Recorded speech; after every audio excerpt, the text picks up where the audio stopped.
Assalamualaikum warahmatullahi wabarakatuh. Waalaikumsalam warahmatullahi wabarakatuh. Selamat sore, salam sejahtera bagi kita semua. Yang saya hormati peserta sosialisasi penanganan tindak pidana pemilihan umum Undang-Undang Nomor 7 Tahun 2017 dari Organisasi Kepemudaan, dari HMI, PMI, GMNI, dan dari unsur partai politik. Yang utama dan yang pertama ada kelupaan dari narasumber dari Uni siapa ya? Pak siapa Pak? Pak Wildan, dan juga dari anggota Bawaslu dari Sumatera.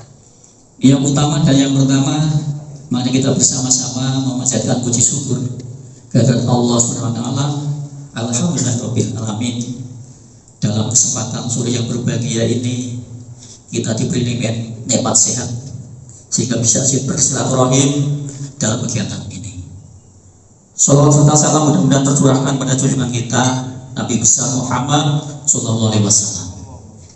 Sebelumnya saya sampaikan terima kasih pada panitia, khususnya Bawaslu Kabupaten Sumeneb, dari komisioner dan anggota, dan juga sahabat saya Pak Rusdi.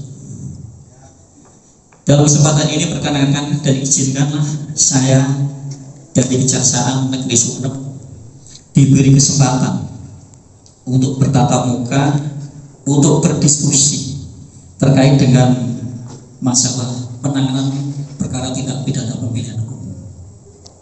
Untuk itu, karena waktu, untuk menyingkat waktu, kalau tidak kenal tidak sayang ya Pak Moderator, izinkanlah nama saya sudah terpampang di depan Bapak dan Ibu sekalian. Saya kebetulan diberi amanah untuk memimpin di Kejaksaan Negeri Sumeneb dan sudah hampir 2 tahun. Ini semua dengan hukum, khususnya di Kabupaten Sumeneb. Untuk itu, dalam waktu yang akan ada pesta demokrasi. Untuk itu, karena di hadapan saya ini tentunya sudah banyak yang pakar, karena ada unsur parpol dari organisasi kepemudaan dan juga dari HMI, PMI, dan GMNI. Saya di sini lebih baik kita diskusi. Namun demikian, sedikit akan kami sampaikan terkait masalah peran daripada lembaga kami, yang mana secara hukum kami masuk dalam ranah Gakumdu, dan endingnya nanti kalau ada perkara yang masuk, kamilah penuntut umum, jaksa penuntut umum selaku mewakili negara untuk melakukan penuntutan. Untuk itu langsung Bapak Ibu yang saya hormati, bahwa di sini pesta demokrasi Pilpres dan Pileg 2024 sudah di dekat mata kita. Untuk itu, dari sisi potensi kondisi yang terjadi, dari girka yang ada, dari sisi kami di Kejaksaan itu hampir tiap minggu, bulan, triwulan, tahun membuat perkiraan keadaan di bidang intelijen. Yang pertama, adanya hashtag ujaran kebencian. Jadi kontestasi politik ini juga adanya indikasi penyebaran hoax dan juga warning internet hoax, dan juga ada dimungkinkan, kita berdoa mudah-mudahan tidak ada. Kalau ada segera sampaikan ke Bawaslu. Money politik dapat memunculkan kondisi negatif yang tidak sportif, bahkan tercela. Black campaign dan juga sebagai isu syarat-syarat ini berujung pada terjadinya tindak pidana pemilu, ujung-ujungnya ke Gakumdu. Setelah Gakumdu, apabila itu ternyata ada unsur pidana, ke penyidik kepolisian. Kalau sudah ke kepolisian, apabila ini memenuhi syarat formil material dengan undang-undang, larinya ke jaksa penuntut umum, kejaksaan. Kalau di kejaksaan menurut jaksa sudah memenuhi syarat formil materi dan layak di pangkat pengadilan, ujungnya ke pengadilan.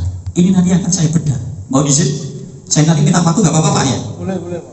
Ini tadi saya nggak terlambat mau izin nomor 8 tahun 1981 tentang KUHP, Kitab Undang-Undang Hukum Acara Pidana. Ini kadang-kadang di masyarakat tuh nggak bisa diatur dalam pidana umum, diatur pula dalam pidana khusus. Dan dalam Undang-Undang Nomor 7 2017 tentang Pemilu, maka undang-undang manakah yang digunakan? Nah, banyak undang-undang di Indonesia itu pinter undang-undangnya banyak. Tapi karena kekhususan, maka ada teori lex spesialis derogat lex generali. Undang-undang Nomor 7 2017 sebagai undang-undang yang bersifat khusus, sehingga mengesampingkan undang-undang yang sifatnya umum. Ini diatur pasal 63 ini ayat 2 KUHP. Kembali ke KUHP. Dan sistematik spesialiter, kekhususan yang sistematis ubah sebagai undang-undang yang lebih khusus daripada khusus lainnya.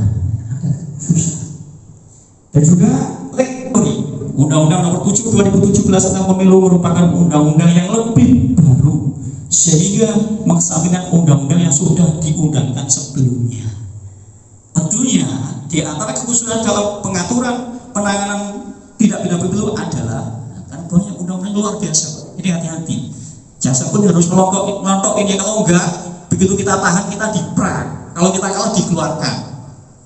Padahal dia melakukan tindak pidana. Ini hati-hati. Karena masyarakat yang nggak paham memandang sebelah, karena ini karena begitu. Untuk itu di dalam undang-undang pemilu ini ada kekhususan. Ya, laporan disampaikan kepada Bawaslu, hanya kepada Bawaslu. Nggak boleh langsung ke penyidik, nggak boleh langsung ke jaksa. Harus pintunya satu dulu. Tapi bagaimana kalau kejaksaan? Kejaksaan kan buka posko pemilu, iya buka. Nanti akan kita salurkan ke Bawaslu. Meskipun nanti kalau ada tindak pidana jaksa yang sidang, aturan hukum kita kedepankan. Mohon maaf Bapak dan Ibu, kami diperintahkan oleh pimpinan, kami sudah membuka posko Bawaslu sejak tahun 2023. Dan ini posko kami ini, kami dari sisi intelijen ya Pak, kami punya GIRKA, kami intip semuanya, termasuk yang utama adalah keamanan dan ketertiban. Ada nggak gangguan terhadap AGHT, ancaman, gangguan, hambatan dan tantangan? Fokus kami ke sana, karena intelijen kami adalah intelijen hukum, intelijen justisial, menciptakan ketentraman dan ketertiban, keadilan dan kepastian. Yang kedua, hasil pengawasan Bawaslu ditetapkan sebagai temuan pelanggaran pemilu paling lama 7 hari sejak ditemukan. Lewat nggak bisa. Maka kadang-kadang dulu ini kan peraturannya sama. Saya bicara sejarah, bicara kembali ke depan. Saya dulu tahun 2002 sampai 2004, mohon maaf, bukan ini riak, saya jadi ketua Bawaslu di Sulawesi Tenggara, tepatnya Kabupaten Konawe Selatan. Dulu anggota saya banyak Pak. Pada waktu itu anggota Bawaslu itu dari berbagai unsur,